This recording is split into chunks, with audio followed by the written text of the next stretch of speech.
The following podcast is brought to you exclusively by the Rad Rob Radio Network. He's a member of wrestling royalty. His repertoire and skills in the ring are unmatched.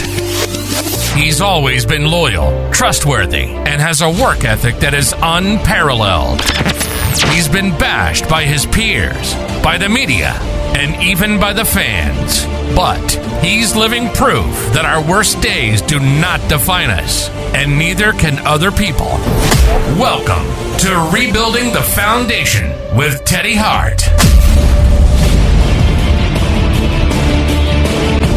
Hey guys, welcome to the debut edition of Rebuilding the Foundation with Teddy Hart. I'm your host, Rad Rob, Rob Francois. I'm so pleased to be doing this new project with my new friend, the quite polarizing, and depending on who you ask, some people think he's dangerous, some people think he's a teddy bear. We're going to let you guys decide for yourself. He is the incomparable Teddy Hart. Good evening, sir. Thanks for being here. Thanks so much for this opportunity and a new friendship that I think that'll carry on for the next 20 years is one of the real main reasons I'm doing this. If it was 5 people that watch this or 10, if it turns out to be 100, I said this before, I was going to do a podcast maybe a year and a half ago. And I think I did 1 or maybe 2. And the guy got a call from somebody and they scared the guy and he couldn't do it anymore or something came up. All of a sudden he changed his mind. And I think we had like 3,000 or 4,000 listeners, which was pretty funny. And I thought I was just taking it as basically something to do while I was locked in the basement on house arrest in Virginia. And it didn't turn out to be anything, but I had a little taste of it and I thought it'd be cool to do it again. I never met anyone else in the last year and a half that wanted to do much with me that weren't old friends. Old friends have all been loyal and understanding and have stuck by me through this last 6-7 years of hell. But the last year specifically, especially 6 months going into this documentary being released, we had a feeling it was going to be basically a hit job on me and that it was something they lied about every step of the way. And they said to me when I kind of caught what it was about, they said, we can either do it with you or without you, but a documentary, we don't need your participation and we already own the footage. So you can either take the $15,000, which is not a lot of money, and play ball and hope to God that maybe we'll do something season 2, season 3, season 4, but this is probably going to be about this girl and her going missing and this and this and this. I said, I wish I would have known that when you guys asked me all these questions because I would have answered them differently, I would have been much more sensitive to trying to help find her. And I still will try to do things in the future, but nobody knows because I never had a chance and everything I ever said good about her or anybody or good about was never ever put onto the air.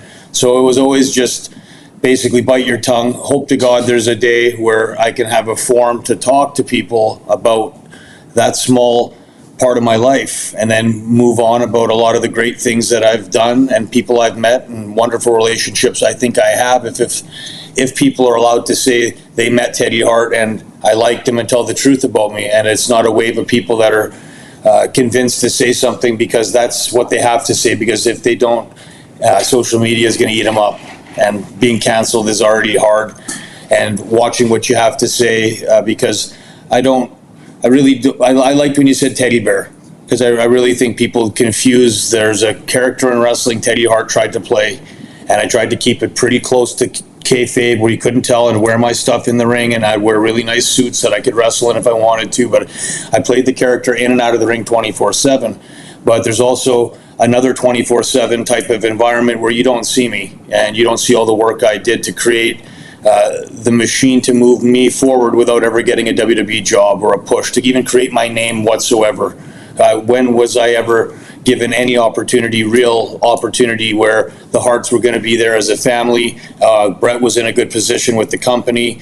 Owen was alive. Davey was alive. They were all there. I was 2 years before that.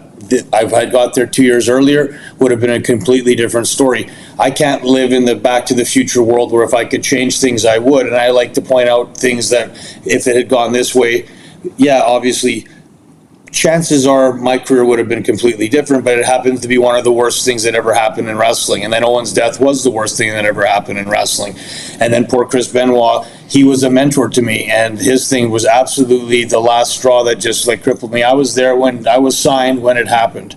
And we all got told to shut our mouths and not say anything about anything because we don't, and I don't know much, but I know that I was one of the 10 people that I think he had tried to call before he had passed away and that whole situation had happened. And that was the only guy I really had in the locker room that I thought was going to be able to be cool and help me and mentor me at 28 or 29 or 30. I think I was whatever age I went. The numbers get so confusing. I think I was like 28 at the time, maybe 30 at the time when I was there the second time.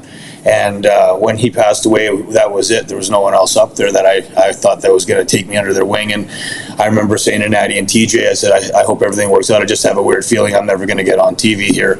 And they never really talked about why I was released. They made some story up about something that I was hard to work with, but I had never heard anything. It just came out of nowhere. And then I found out that Brett was releasing his book, and his book was tremendous, but it was really, really serious and talked about a lot of stuff that was, and about a lot of people that were in high positions of power.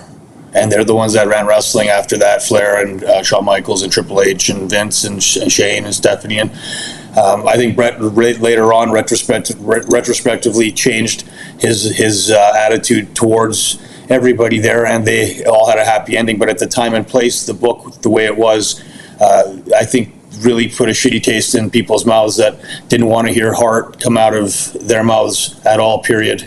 And that was it for me.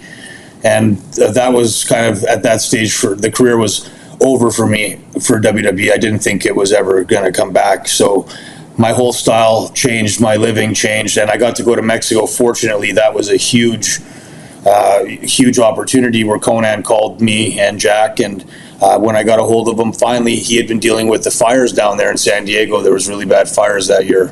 And his property, I think he was evacuated and eventually had to come back there. And it was really bad. I don't think you could breathe the air. It was so bad down there. So he had told me, finally when we got a hold of him, this is what you want to do, and this is what we need you guys to think about. And Jack had just come back from the face injury from Japan. He got kicked in the face by a human tornado, and he ended up having to fly back into the States with a broken orbital bone through his nose or something. And it was and he had to get his jaw wired and stuff, but he had to get surgery and he had to fly back. And thank God the pressure of flying all the way back from Japan didn't kill him, but he had to go back to the States to get the surgery. And then so the first matches back after he was healed was with me in Mexico. And I had one match before that with Sabu was nice enough to come down to be my partner.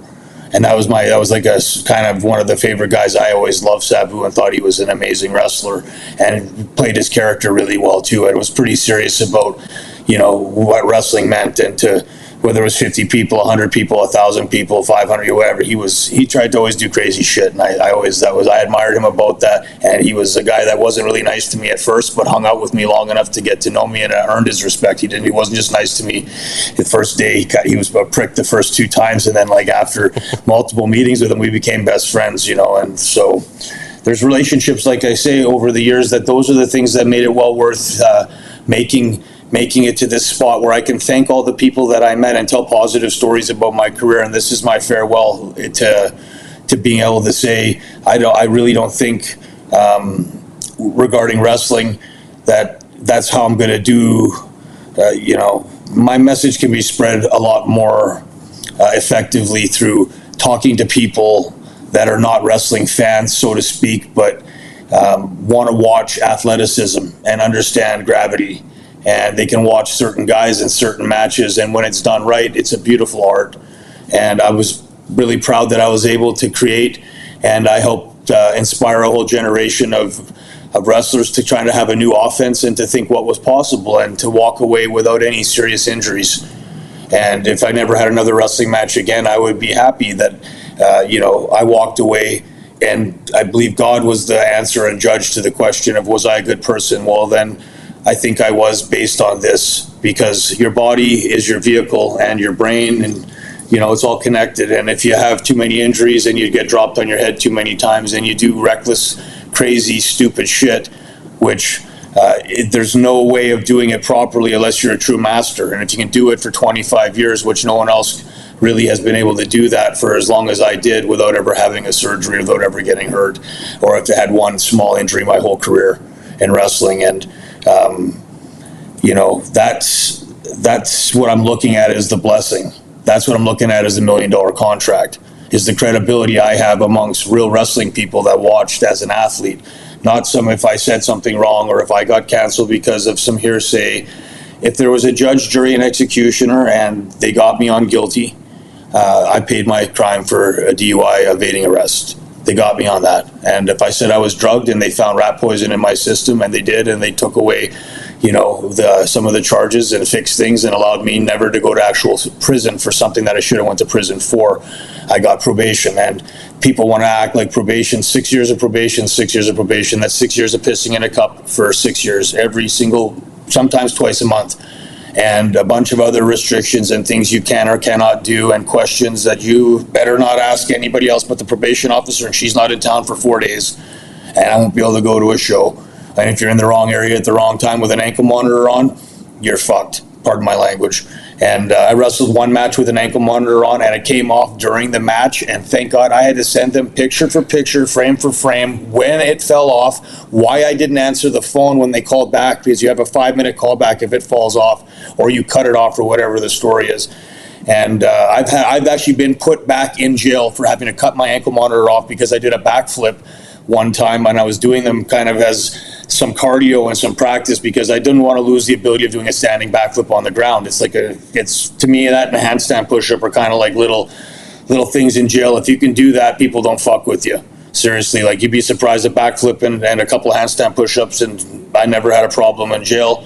And that was like my signature little thing so when I couldn't do it anymore, I fucking was like, shit, I'm stuck in an ankle monitor.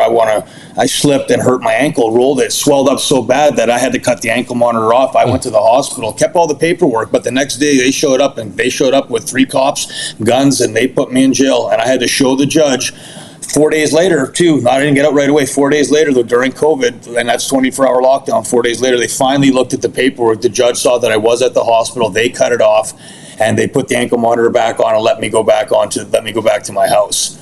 And that was, so I've been through all sorts of stuff and restrictions, and my last few years has got to that point where I finally got the resolution to be able to say really proudly that the probation was over, and the weight off your back that you didn't even realize was really there, because you don't know until it's on.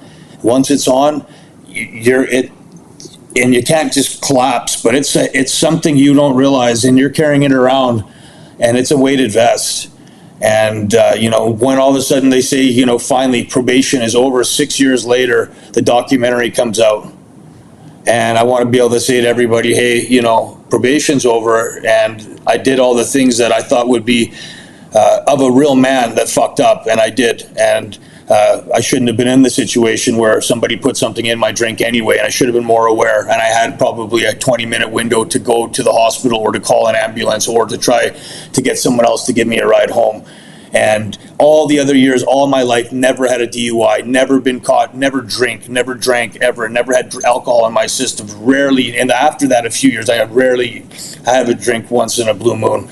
But but at that time, I hadn't touched alcohol. I hadn't eaten pork in 20 years. So there's a few things. I don't smoke cigarettes ever. I'd never taken a painkiller. I live by a restricted code of stuff that you have to do if you want to be a guy that's going to go in, out of wrestling, in, out, and do all these different things and continually come back safe to wherever I have to go to, because my money's made not by wrestling. I'm not an indie wrestler that makes enough money to feed his family. No matter how much you think I make doing 4 bookings a month, maybe 6, there's not enough work, to pay for $1 million house, or to pay for fucking 50 cats to have food, or to when it's my real lifestyle. Before then, it's taken away. Well, now I'm stuck living in Texas. I'll take whatever booking I can get, $200, $100 if it's at the circus, if it's whatever, if it's customs, I don't care. I have to pay my bills now. I don't have the ability to go back to Canada. I can't go back to Canada. I can't use any of my money. My bank accounts are frozen. All these stipulations and situations and all these rules and restrictions. And I'm like, man, the Teddy Hart character that I wanted to be today was 7 years of suppression. and stress, and some shit was totally my fault, and other stuff just happens to be what the divine plan that God has for you. And they say that Jesus or God tests he tests the people that he loves the most. And I can't say, it's like I have to look at my life and say, don't be a baby and suck it up and do something, and explain to people the love you have for them and why you did what you did, and that God will touch you in some ways, and sometimes you think it's a bad thing, but maybe it was a bad thing that turned into a good thing. And that's what I know about life, is supposed to be winners and champions, figure out a way to get up from whatever knocked him down. Even if it was cheap, even if it was a cheap shot, or someone stabbed you from the back, it doesn't matter. Once they got you, or the world got you, or whatever got you, it got you. You have to get up and be accountable, which is like Rocky. I've heard the speech a few times. It's not what you do when you get knocked down; it's what you do when you get up, and you have to move forward, and you have to start throwing shots back, which could be positive things. And like I say, my voice is my weapon. My memory and the ability to tell a story, and I think to be smart enough to be subjective. There's a few things that I point out every once in a while, but most of the stuff was wonderful, funny stories that I've had, and subjects that I think that if we don't know the general audience that we start to bring on as guests, we'll be able to touch on so many different types of subjects that we'll build a web of people that just want to talk about these types of things in the world, which is whatever we don't know, we actually we try to learn about, and then when we come back, we're smarter hosts. So, but yeah, I hope I've said a lot. Just try to give you some more of everything, just more to say thank you. You gave me an opportunity to tell my story again, and to be happy, and to have a guy that was honest and said, hey, I don't know you very well, but I've always appreciated these types of things, and I'll give you a chance to tell your story, because I believe everyone as a Christian man, everyone deserves an opportunity, I think, to be told something and to listen and have that respect to be a good listener. And when it's time to tell their story back, they should be allowed to tell their story. And so I believe I was a good listener, and I shut my mouth and I listened to everybody talk. And some people talked good, and they were basically suppressed, and a bunch of other people were paid to talk shit, and they magnified their words and made it sound really, really bad and sensationalized it. And then now it's like, well, I have a chance to talk to 3 people, 5 people, 10 people, 100 people, and if you have 100 people at your house someday, I would think that would be a wonderful day, that you could have 100 people at your house that were all people you had on your podcast that were nice people. So if I had 100 listeners in the whole world, and that was our max level of people, I would still say it was worth it for us to go on and talk to people. So my idea of, do I think this is going to be a huge fucking podcast, pardon my language again, I don't care. You're here and I'm here. And I have a bunch of friends that want to hear a podcast and also want to get on one and be part of a panel. So, well, I'm looking forward to it. I'm very blessed to have this opportunity, and it's kind of a weird story how this all happened. I do a podcast with Drake Wirtz, who is XPW Hall of Famer, Deathmatch Hall of Famer, wrestled as Drake Younger. I was able to meet him through one of my former podcasts. I just happened to have him on as a guest. I was doing a wrestling show, and we just hit it off, and he actually wanted to do a podcast because he was going to be running for the Florida State House of Representatives last year in 2022. So he wanted to use that show as a platform to get his name out there and kind of follow him on his journey. Unfortunately, he didn't win because he's going up against the incumbent Rhino, but here it is. We're a year and a half into it, and we're still doing the show together, and he decided he wanted to get back in the ring after being fired from WWE because of his beliefs. And he said he had a lot more to prove, and he didn't really get to leave on his own terms. And he got back into XPW with Rob Black, and he actually met Jasmine St. Clair, who works for them as well. So he put me in touch with Jasmine. We had her on our show, and she, as you know, is fantastic. And when I got the opportunity to produce videos for her, which just kind of happened out of the blue, which I'm, again, blessed that opportunity was given to me. So I produced her YouTube videos, and I was watching the recent interview that you did with her, and I was editing the video, and then I was just, watching everything and listening to everything and trying to take it all in. And I wasn't too familiar with what had happened to you because of the documentary. And if people don't know what that documentary is, it's on Peacock. It's called Dangerous Breed.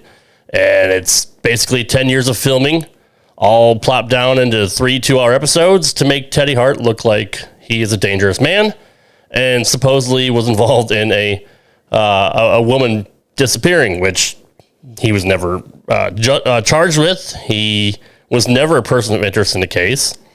Yet this, I don't even want to call him a filmmaker. I just think he's just a hack. He basically made it a murder mystery. Took all the 10 years of footage that he had, and that's the story he decided to tell. So when you were debunking that story on Jasmine's podcast, I'm like, maybe I should do a little bit more homework on this. And she had texted me and said, Teddy was a great guy. I had a fantastic conversation with him. I totally believe that he was done wrong, and I want to help him.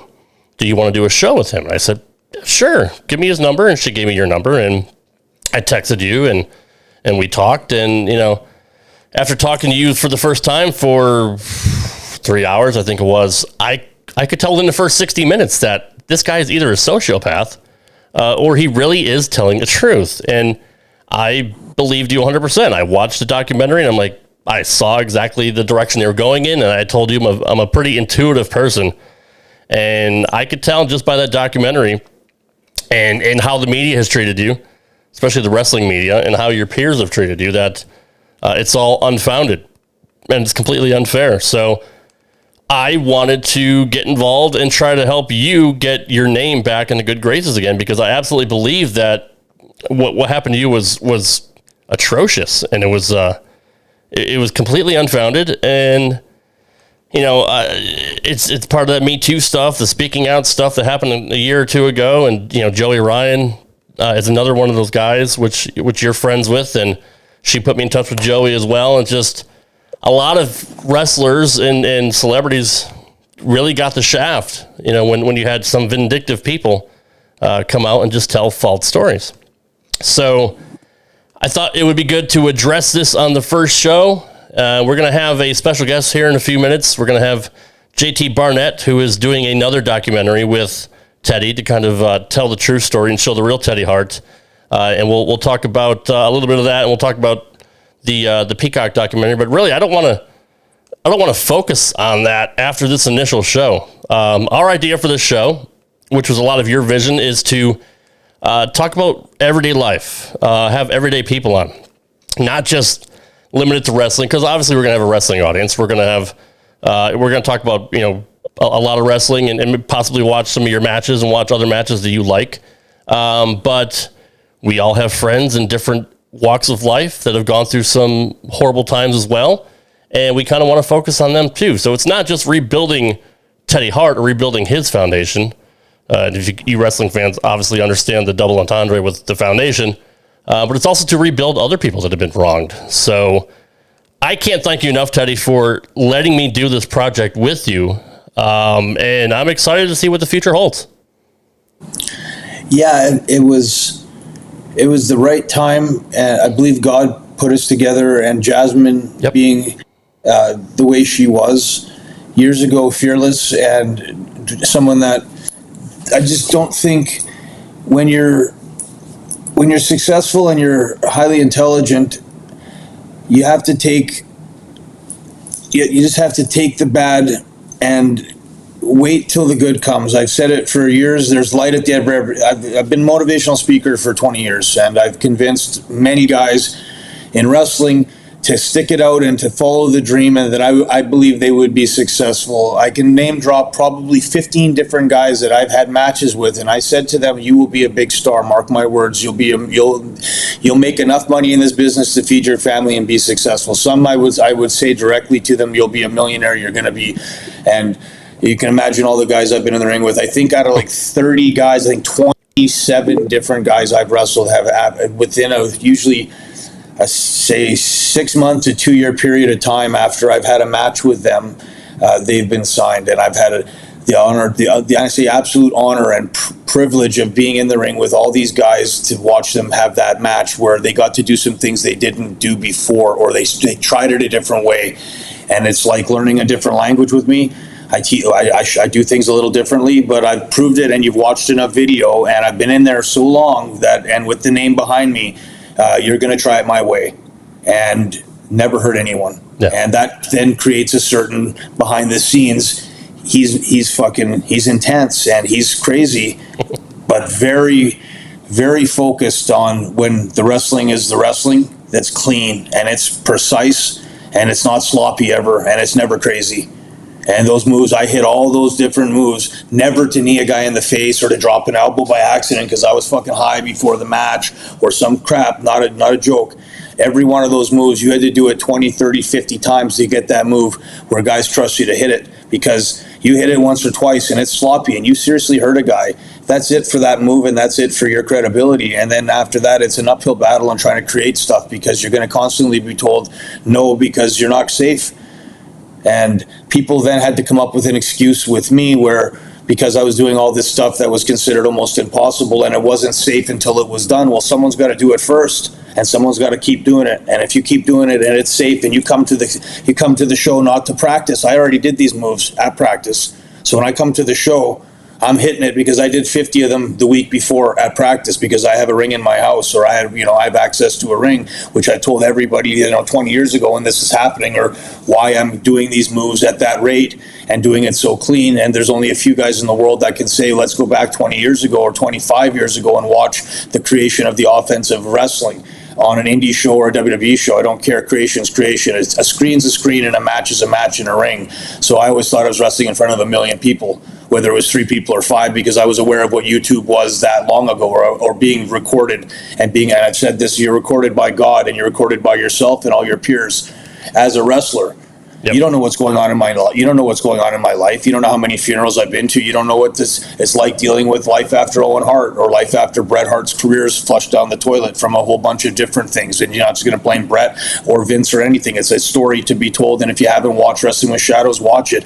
If you haven't watched the A&E special about, Bret and his story then and how things came together, and at least they got in the ring and hugged and everybody became somewhat friends. But if you think for sure that they're happy with what happened and everything's hunky-dory, super smooth, it's not. And that's the thing. That bridge was burned and it's been rebuilt by Tyson Kidd and Natalya and Harry Smith. Whether he had something happen with WWE once, twice, 3 times, I've never heard him say a negative thing about them ever. He's not that type of guy. He's always grateful for the opportunity, and he takes the money that they give him and he invests it, and he's a genius, and he's a smart, clean-cut, shoot-fighting killer that I think people underestimate how really tough he is. And I think if he has the right opportunity to end the right money for a real fight, I think he would still be able to go in there and be a real dominant MMA fighter in that heavyweight division, or even just have 2 or 3 Bellator fights. That's something I'd really love to see him do. But back to there's a way of doing things where I think Jasmine and you, and I would say if Drake's under that impression where you don't take something that someone else said that you didn't even hear, that's repeated like 3 different ways and it's got 6 different interpretations, and then tell me, well, that's you and I'm judging you and I'm making a decision on an important thing called potential friendship. Potential friendship's got to be important. You have all these potential people that could be your friends, and friendship's a valuable thing. It's a valuable time waster to have shitty friends and to have bad people that you trusted. It's even worse, if you don't know how to be a good friend back, and then your people that are your real friends watch you and they watch you start to fall down. Now, the same thing being said, if you have good friends and you're a good person, they pull you up.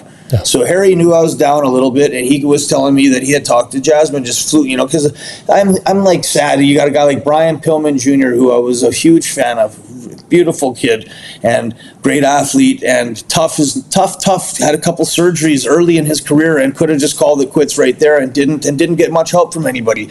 But when he needed help, I was there. And when he needed me to show up at a show at CZW for 0 people at a little tryout at a little warehouse place, I was there. And when he needed some help, and he wanted to know basically if it would be a good idea if we teamed up or tagged or whatever we could do, I thought it was a great idea. And I tried to be positive and give him good advice. and be somewhat of a role model to him. And I'm not the greatest role model. I'm not trying to be your father. I'm not that his father is not a role model, but I'm not trying to be a father figure to him. I'm being somebody more of like, this is what work ethic, this is what a work ethic is in wrestling. This is what work rate is. This is what you should be doing. If you don't do it slick and crisp, then don't do it. I don't want you muddying the water with me and Harry, because we're going to go in there and do some cool shit. And if you need to tone your stuff down, then tone it down or work it, because he's learning to work on the fly type of thing, right? So, and I thought he did a great job of catching on. So he gets a big push years later, a year later. A big push is anytime you get signed by any major company, that's a big push. I don't care if you had one match or not, you're getting paid to wrestle. That's a big deal. So I give Brian Pillman full kudos for being able to work that and to be able to get an AEW and to protect his name, but to go up and act like, you know, I don't, and publicly have to say specifically, when I have way more interaction with probably 20 different guys in AEW, I have more interaction with them on the phones, or have seen them more than I would have seen Brian Pillman, or I've known them for so many longer years than I've actually known Brian, that Brian's the one that has to go out there and publicly say he doesn't have anything to do with Teddy Hart, and he doesn't condone something that he doesn't even realize that's not true anyway. And I just was like, that's so funny that they had to make that specifically, that he needed to say it. It's like, okay, well, you know, there's so many other people out there that have just shut their mouth, and I haven't had to hear anything from them, because they're smart enough to go, well, that didn't happen in front of me. Stuff they hear, I didn't see any of the other stuff, so I don't know if it's true or not. And the girl going missing shit's ridiculous, because he can't be two places at once. And right. You know, so after that's debunked, and then I go back to my life of, did I want to wrestle anymore? And it's like, not really. I was wanting to do my own shit, like my own school, and go back to stuff like going to other countries and opening up programs that are wrestling schools / physical education, how to live longer, to meditate, to stretch, to coexist, so you could do MMA and professional wrestling and understand the art of both of them, like studying two different religions. And both have the same rules about, really, there's a time and place to hurt somebody, and there's MMA guys that hurt each other. The second they don't, they're best friends and hugging, and they're taking care of each other, and they're training together. But there's a time where it's just that switch where they're trying to hurt each other. Well, wrestling is something to that extent, where you have that last little line where you're trying to make it look like you're hurting them to an exact point, but you're not trying to hurt him at all. And I thought I mastered that, to look like I actually tried to break your neck, or to look like I tried to break your wrist, or that's the level you want to get to as a magician. When you hit a DDT on a guy and his arm's behind his back, and they know, if they're watching wrestling, now he doesn't have his hand to block. I'm not putting his arm behind his back to actually tie up his arm. I'm trying to tie up his arm for all the smart marks that are watching, saying, okay, shit, he's got his head locked in there. He's not blocking with this, because they're trying to dissect the sport that we said from day one. Once it's been called out as fake, we'll then call it fixed and call it art, and give us a union and give us a team. And like I say, treat us like athletes. If we're going to expose it for what it is, then try to remember what dancing's like, and try to remember synchronized swimming, and try to remember what it's like to be, you know, an athlete on a diving board doing a flip into the water. Well, try diving into the cement, and try the obstacle of landing in your wheelchair with no health insurance and no benefits. And then you can ask me about risk and reward, and I'll say, well, there's a reason I say I risked my life for 25 years for the fans. And I would hope that my point was, there's people that remembered and picked me up, or tried to pick me up, or asked me if I needed it. And I was like, well, yeah, I do. I'm kind of like, I'm in a daze right now, because it was almost comical to see how bad they tried to kill my reputation of all the different people. I'm like, if I was that big of a threat to, you know, then fine. But it's like, I would hope to God it's almost like one of those, it's so stupid and so bad that it forces me to sit there and go, well, I can't allow that to be said without going back and at least saying, hey, I would hope to God now I have 5 years at least of listeners that are curious to hear about this maniac. And then we can go and we can talk about how smart, you are and I am and all my friends are, that I don't believe anybody's a maniac until I see them personally do something in front of me, or it's on a video, or there's actual proof, or the cops say, hey, that you're guilty of this. A judge and jury of your peers say you're responsible and you're imprisoned. So Joey Ryan, my example again, never did anything that I heard of to anybody that was recorded or actual proof of anything. And it was talked about years later when he was very successful. And it's like, well, man, all those years, he wrestled for all those other years. You think, a certain type of behaviors usually, it's not just like he learned how to do that. He's either that from the beginning or he never was that. And I don't think he would have been able to get away with it all those years until all of a sudden now people are complaining about something that you completely did yourself. And the infantile mindset of certain types of women that they can change their mind on the spot about anything they want. And there was consensual at one time, and then a year later, they wasn't consensual because they changed their mind in reality. But at the time and place, if they were on video, they would have been consensual. But then I guess if they're not on video, people that aren't on video lie about everything they want to lie about. That's the difference. So, again, if you can prove that you have video footage of everything, which is that you're running around chasing dragons and having to prove everything. Who am I running around to prove it to anyway? Right. And it seemed like if I was proving it, and a lot of the people don't care.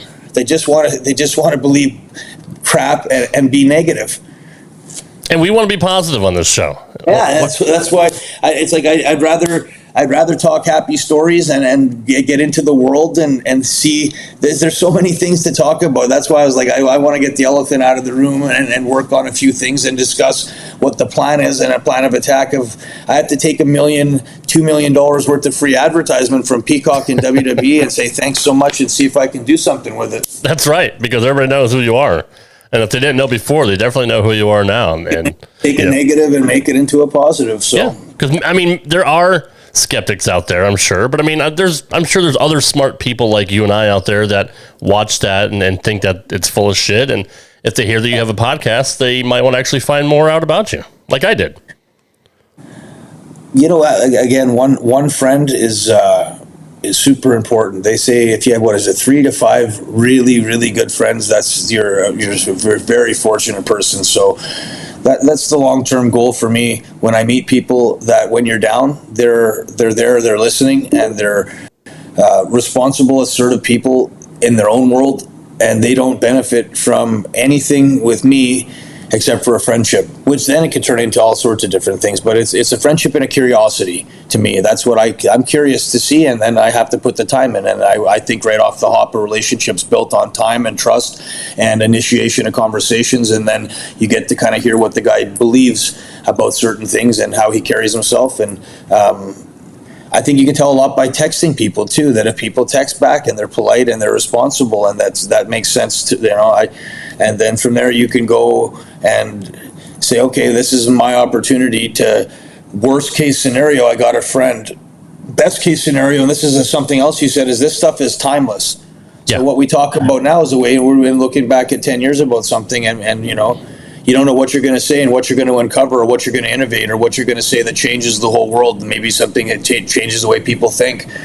And that's, to me, an education that we don't know might be happening. And that's when I listen to podcasts, I watched Elon Musk and Joe Rogan. And it was just so interesting about some of the stuff they talked about. And, I listened to that. I'm like, holy, that's about stuff that no one, you wouldn't guess what their subjects are going to be about. It was a little bit about the Tesla and the car and stuff, but it was about a lot of different other projections and things and ideas and and then I was like, I would like to be able to talk about that type of stuff where with you, just when you're telling me about freight and trucks, and it fascinates me how things work. Like, I have a lot of time to watch TV over 6 years of probation and ankle monitors and